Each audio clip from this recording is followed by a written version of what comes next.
Probability and proportions, not a big deal. So probability is going to be the chance of the likelihood of something occurring or not occurring. 0 representing impossible, 1 representing absolutely every single time. The reason we'd involve proportions in this is to extrapolate or shrink the idea of the chances of probability. Here's all the things you need to be able to do. What we're going to focus on is experimental, theoretical, compound events, tree diagram, and what a sample space is. The probability of picking a quarter, so making predictions. Obviously, whenever you're presented with a quarter, the probability of landing on the favorable side would be 1/2, because you have two possibilities and only one of them is favorable. For example, heads or tails. Let's go ahead and point out that that's written as a decimal. That is a benchmark decimal. You need to be able to rewrite that as 1/8. This is where a proportion would come in, because we're talking about out of 8 opportunities, you have 1 chance for a favorable opportunity. We're going to set that equal to what is the total number, which was 250 coins in the jar. How many of them are going to be quarters? We don't know. We do know we have a 1 out of 8 chance, so what's 1/8 of 250? Let's find out. Use cross products. 250 equals writing a one-step equation, 8 times x. This is where we go through our procedure of solving one-step equations. The number next to a variable means multiply, so I'm going to divide. Okay, that goes to 1. We are left with x. 250 divided by 8.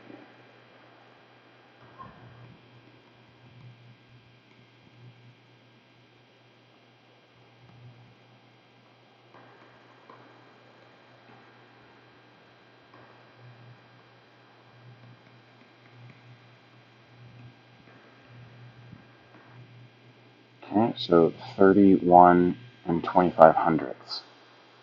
So, about how many quarters are in the jar? This is where we got to go. Okay, so I found the question, I found the answer. Now let me answer the question. About how many quarters are in the jar? It says about because it knows there's going to be a fraction piece. Okay, you can see that by the 0.25. We have about 31 quarters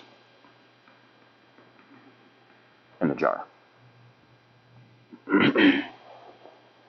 So this gave you the probability, and it wanted to use the probability and to extrapolate it. So if you had a 1 in 8 chance, what about if there were 250 in there? About how many chances would you have? You'd have 31. This is where you're going to get into like some notation about what this looks like. So first off, we need to count the amount of possibilities. Currently there are 8. Okay, and how many times does Rosa expect the spinner to land on a 3? So this is where you would see this. The probability of the spinner landing on 3. Okay, well, let's count how many 3s there are. 1, 2, 2 8s. You can always simplify that and say that's 1/4, and that'll make your math easier, but you don't have to. Now, out of 4 spins, theoretically, we should land on a 3 1 time. So what if we spun it 400 times? How many times would we land on it? There is the practical approach of knowing what to do whenever you have a proportion. That's use cross products. Then there is also the way that can get you in trouble, but it is easier. I do not suggest it. And that is going, well, I know that 4 times 100 is 400, so 1 times 100 would be 100. And guess what? X equals 100. So, go back to the question. Spin the spinner 400 times. How many times are you going to land on a 3? The probability of Rosa landing on a 3, if she spun it 4 times, would be 100 times. It's still 1/4 of a chance, theoretically. Alright, so Greg has 4 different colored cards in a box. I'm just going to go ahead and red, yellow, blue, and green. He randomly selects 1 card, records the color, and then replaces the card in the box. If Greg does this 300 times, how many yellow cards So let's highlight that question. How many yellow cards should he expect to select? So right now we know that Greg only wants a yellow card. Currently there are 4 cards. So he wants 1 out of the 4 cards. So he has a 25% chance of getting this. Now we want to know if he does it 300 times, what's the chance of him pulling that yellow card? I don't know. This is where we do our cross products. 300. 4 times x is represented as 4x. Then divide by 4. X equals whatever 300 divided by 4 is. 8 times 4, 7 times 4, 28. 4. So 75. So go back to the question. How many yellow cards should he expect to select? He should expect to select 75 yellow cards out of 300 attempts.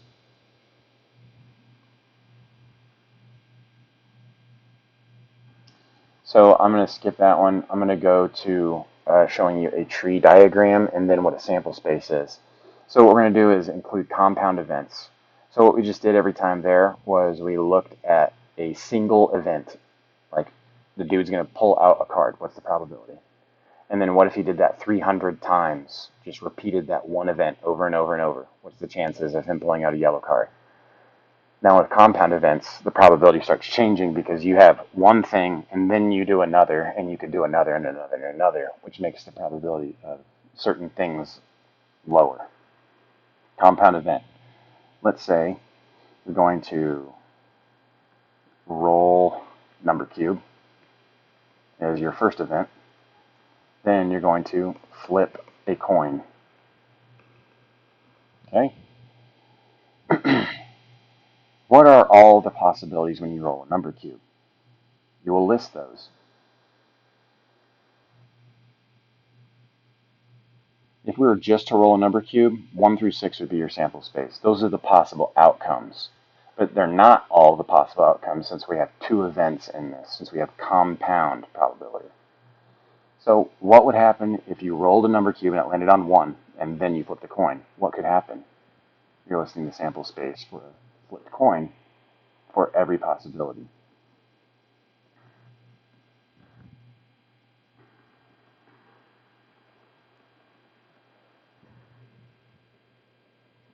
All right.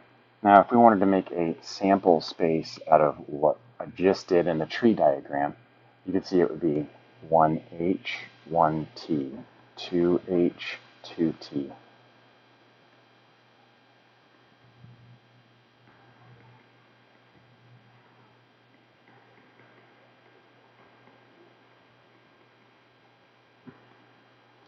You can see that we have a total of 12 possible outcomes in our sample space. This is going to be everything you can pick from. So whenever you come up with a question that says, what's the probability of landing on an even number and then landing on tails? Okay, well, let's highlight all of those pathways that could do that.